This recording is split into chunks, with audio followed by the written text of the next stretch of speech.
From Perris Auto Speedway in Perris, California, it's time for the Napa Auto Parts Auto Trader Magazine's SCRA Sprint Car Series. Hi everybody, I'm J.R. Ibarra. Welcome once again to the pass for another great round of racing, where the big story tonight is that there's a big scramble in the championship point standings. Try to pay attention to this scenario. Corey Krusman, who was your leader, has fallen to third. Tony Jones, who was second, has fallen to fourth. Rich Griffin, who was third, has gone up to second. And for the first time in his career, Steve Osling is your points leader. Earlier today, we had a chance to talk to each of these drivers to get their idea of what to expect with this championship points chase. Steve, sitting on top of the points lead for the first time in your career, how does it feel?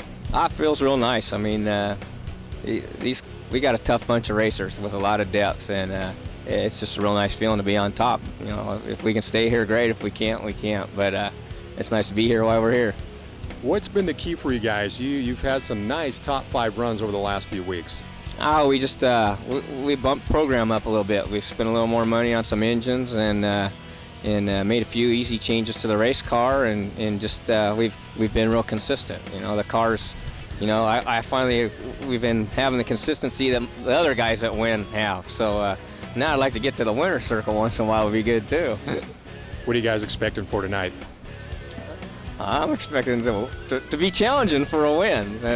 You know, I don't know. You expect a good race, and you never know out here. There's a bunch of guys that can win, and hopefully we'll have a good car, and we'll be right up in there somewhere.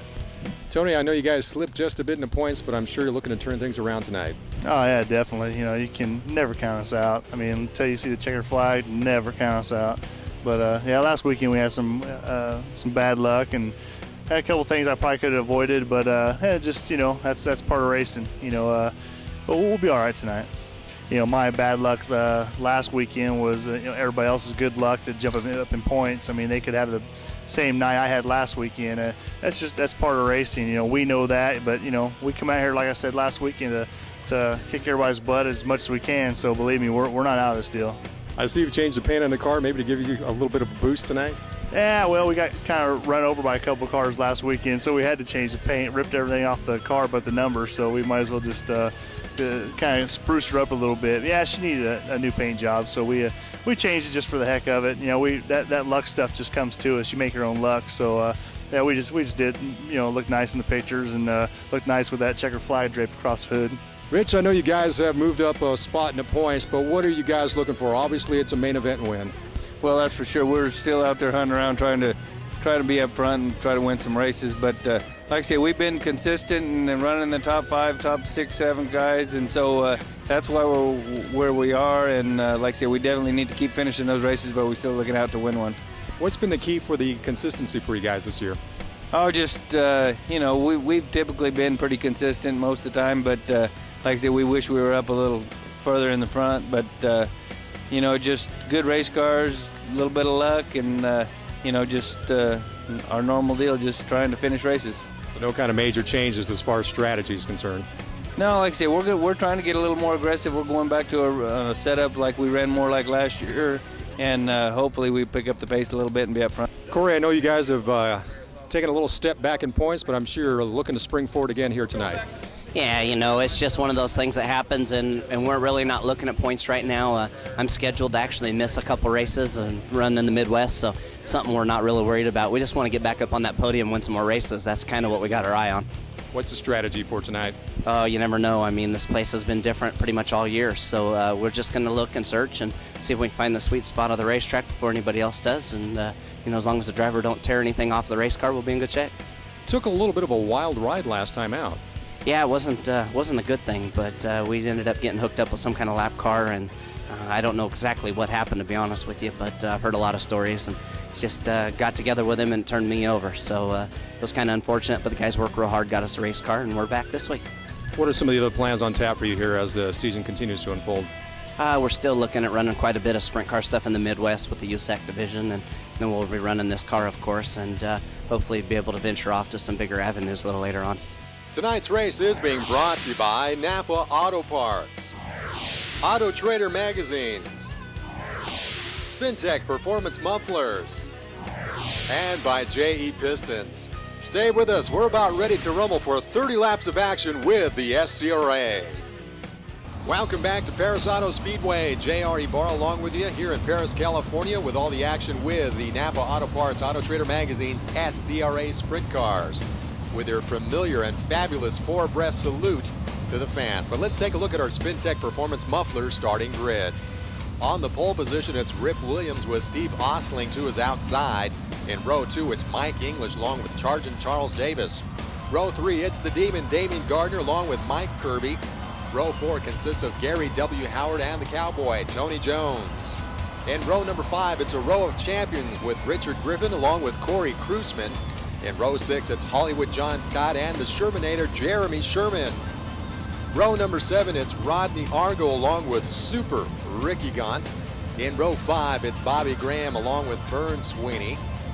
Row number 9 will consist of Bobby Cody along with Jack DeArmond Jr.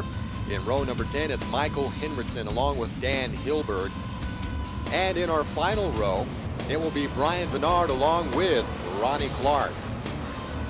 Well, how did all these guys get here in the first place? Well, it took 4 to transfer from 4 different heat races tonight. In fact, your 4 different heat race winners consist of Sergeant Charles Davis in the Hedman Headers heat. Ricky Gaunt took the Shaver Engines heat. In the SpinTech Mufflers heat, it was Jack DeArmond Jr. for his first of the year. In the Stinger Chassis heat, it was Corey Kruisman. In the B feature, which took 6 different drivers, it was Richard Griffin, John Scott, Bobby Graham, Rodney Argo, Vern Sweeney, and Brian Bernard, all to get the transfer to be a part of this 22-car field. So we're ready to rumble with the Ripper Rip Williams, who is still searching for his first victory of 2002, as they slowly bring it into 3. And we are green. Right off the bat, Ostling gets a nice jump on the Ripper. He'll dive into turn number 1 as your leader. So Steve Ostling getting a nice jump right at the drop of the green flag. He'll lead him into 3. Sergeant Charles Davis now gets around Rip Williams. He'll take the 2nd spot. There you see Damian Gardner in position number 4. But now as we head back into 1, it will continue to be Steve Ostling. So the 18-year veteran Steve Ostling out of Corona, California, the man who is on top of the points battle right now, leading this race, and actually extending his lead just a little bit further over Sergeant Charles Davis. Williams now trying to pose a challenge to Davis as they head down the back straightaway and head into 3. Ripper going to look down low on the inside, and he can't get it to stick, and we have caution on the track. Looking around the speedway, it looks like the gas man, Richard Griffin, there is parked in the inside of turn number 2. Apparently he's made contact, and that has brought out our first caution of the night, and that will send us to break. So you're watching the SCRA Sprint Car Series here from Perris Auto Speedway. We'll be back with them in just a bit. Welcome back to Perris Auto Speedway here in Perris, California. Only 2 laps into this 30-lap main event. Richard Griffin, who brought out the most recent caution, is A-OK. He has to get sent to the back of the pack, though. Apparently Gary W. Howard, who made contact with him, did not fare so well and is retired for the night. Back to green, and it's Steve Ostling on the low side. The Ripper Rip Williams looking top side.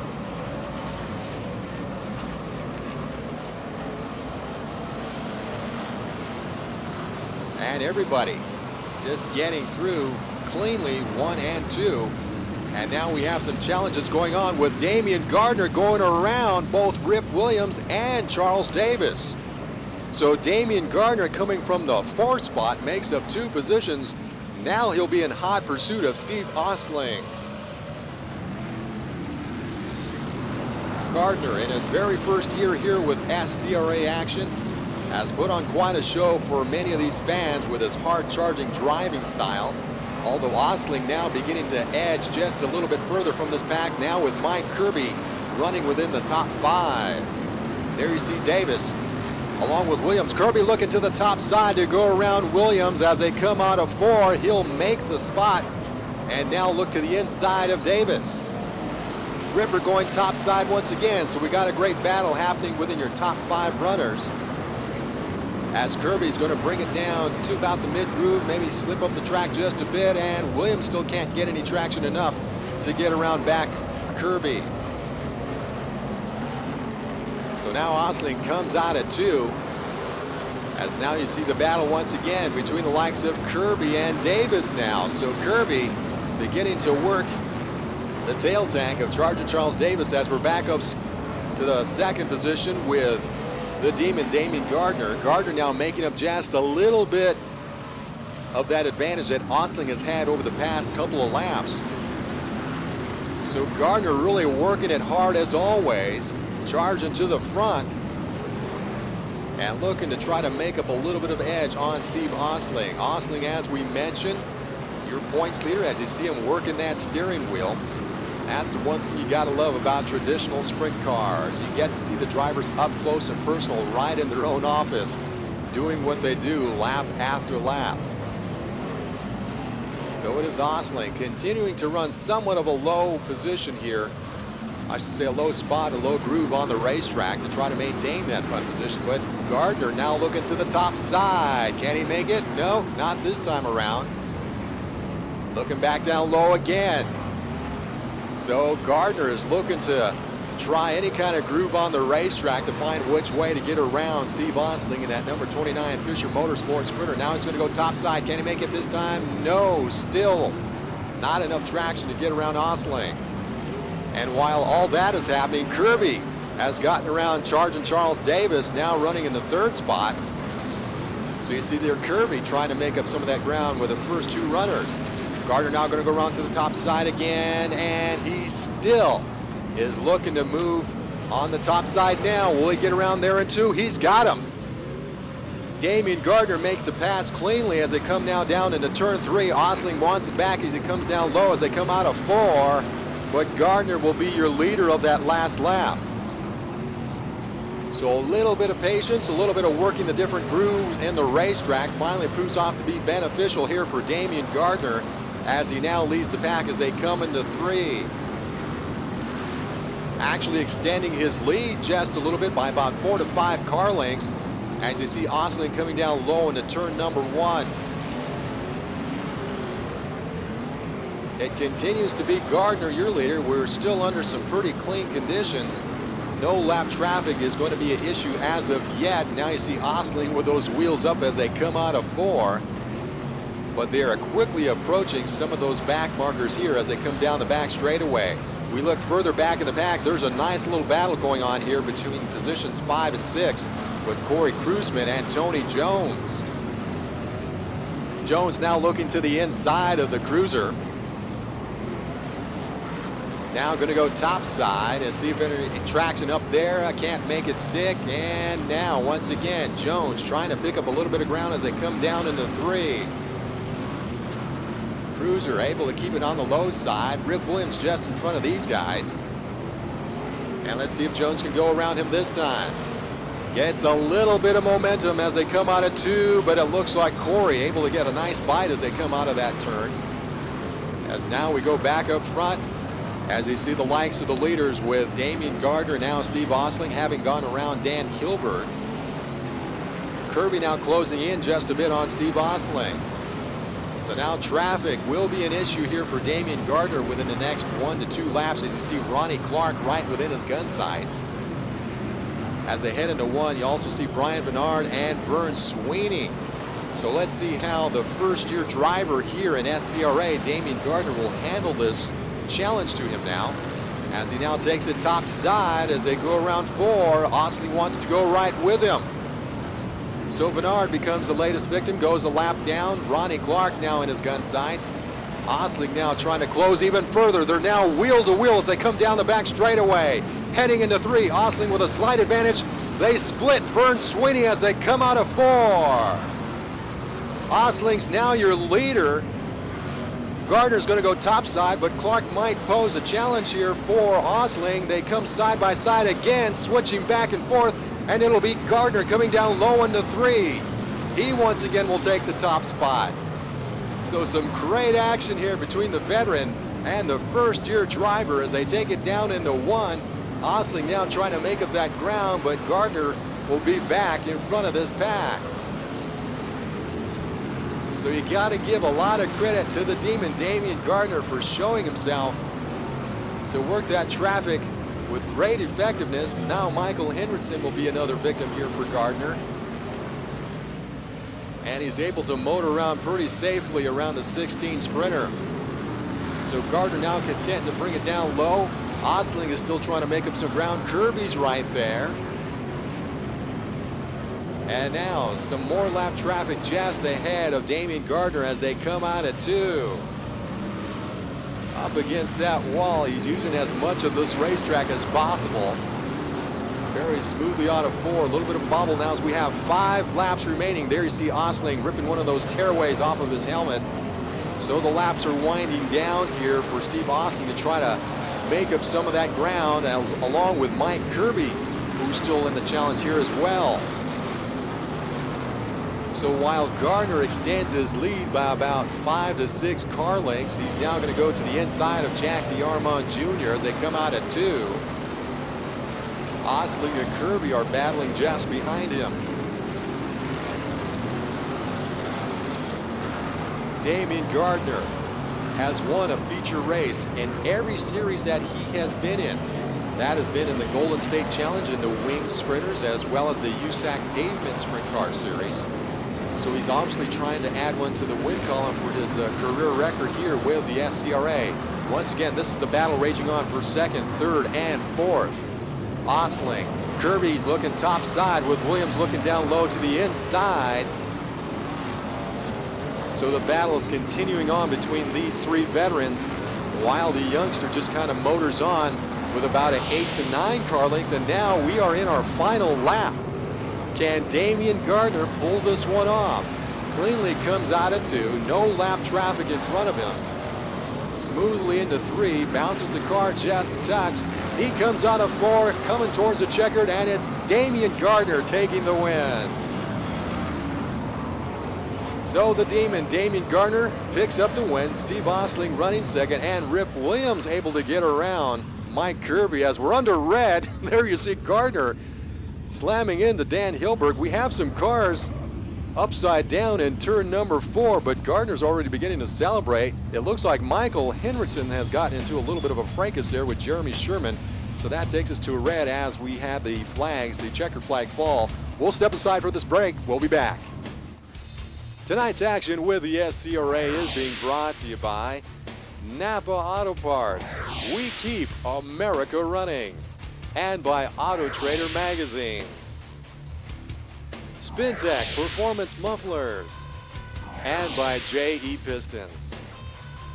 Why don't we take a look at our finishing order for tonight? It's Damian Gardner on the top of the heap, along with Steve Osling and Rip Williams in your top 3. Mike Kirby runs 4th. Corey Kruzman charges to the 5th spot. It's Tony Jones, John Scott, Richard Griffin with a top 10, and Charles Davis Jr. and Rodney Argo rounding out your top 10 finishers. Bobby Graham, Bobby Cody, Jeremy Sherman, Ricky Gaunt, and Ronnie Clark in your top 15. It's Vern Sweeney, Brian Bernard, Dan Hilberg, Michael Henderson, Jack DeArmond Jr. in your top 20, and Michael English and Gary W. Howard in the 21st and 22nd position. Well, the celebration is beginning now for Damian Gardner, so why don't we have a conversation with our winner. Damian, first win in SCRA, and you guys did it in spectacular fashion. Yeah, it was pretty awesome. You know, we got the lead there, and then Osling, he fought real hard back, and he got back by me, and we were able to get back by him, which that's always nice when you can come back and get back by the guy and to win the race. It's just it feels real good to run competitive with these guys and be able to beat them. Seems like all night you guys were really on the set quick time, and then had to come up through the pack to come up with a win, and it just seems like the car worked very well. Oh, the car works very nice. Can't say enough about my crew chief, Vince Latner, and all my crew. You know, they're just relentless. I pound them in the shop. We work 3 nights a week, and, we make a long tow to come down here, and they're having a lot of fun at doing it, and I'm having a lot of fun. And, again, without them, we can't do it. And without the sponsors and my crew, I mean, they're the best. And like I say, we're trying to put some money together to keep on going and do the tour. And, man, I'm having a good time with these guys. I'm having, they promote well, and it's exciting. Who are the sponsors you got to thank tonight? You know, I got to thank Mike Coy and Alder Jerry. They've been with me just since the beginning, and every time we lose a big sponsor, the major sponsor, they step back up. You know, they're on the major parts of the car. They don't necessarily put up the major amount of money like we need, but you know, that's my way of complimenting them and thanking them for what no matter what, they're always there. Let's talk to our second place finisher, Steve Osling. Another top 3 finish for Steve Osling. Steve, I know you missed it by that much, but you can't be too disappointed. Nah, it's a little more disappointing tonight because we actually had the lead for a while. But, you know, we got the car a lot better than we were earlier in the night. We were struggling early, couldn't really get a handle on the track. And we were just a little loose, and we fixed her up for the main and went a little bit too far. So, no, we were good, and we're consistent, so we'll get our share. That was quite a battle you had there with Damien. Yeah, I didn't have anything for him, actually. I mean, lap traffic kind of messed him up. Other than that, he was just getting away from me. So, you know, he did what he needed to do. He ran a great race, and I just want to congratulate them guys. You know, they deserve it. Let's talk to the man in third, Rip Williams. Another fine finish for you guys tonight, Rip. Yeah, you know, we were a little too tight at the first of the race, and then towards the end we started coming on. We caught the leaders, got back by Kirby for third, so, you know, we were doing all right. So is this another example that you guys are kind of back in the groove here for your team? Yeah, you know, we're back. We just, like I said, we had a little misfortune on the setup, which was my fault. I chose what we did, and, you know, we just continue on and ride it down and say don't do that. All right, great run for you tonight. Thank you. Well, our congratulations to those top 3 drivers for a fine race tonight, and SCRA would also like to thank these great people for helping us with this race. That would be Napa Auto Parts, Auto Trader Magazines, Hoosier Racing Tires, Sander Engineering, JE Pistons, Hedman Headers, Shaver Racing Engines, Spintech Performance Mufflers, Stinger Chassis, KSE, and Donovan Engineering. Well, that will wrap things up here from Perris Auto Speedway. I'm JR Ibarra. Thank you for joining us. We'll see you next time on SCRA TV.